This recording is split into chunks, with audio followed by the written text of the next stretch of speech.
Pemirsa, sejumlah sekolah di Banda Aceh mulai menggelar sekolah tatap muka di tengah pemberlakuan PPKM level 3 Selasa pagi. Ini dilakukan karena adanya desakan wali murid kepada pihak sekolah.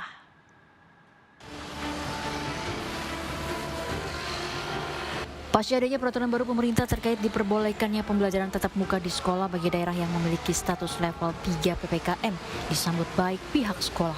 Salah satunya Madrasah Sanawiyah Negeri 1 Banda Aceh. Dengan protokol kesehatan ketat, sekolah ini mulai menggelar tatap muka.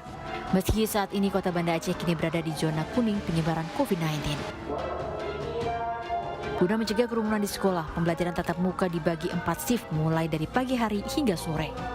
Secara tatap muka ini adalah berdasarkan animo daripada masyarakat, para orang tua yang merasa resah, khawatir bila proses pembelajaran ini dilaksanakan secara daring.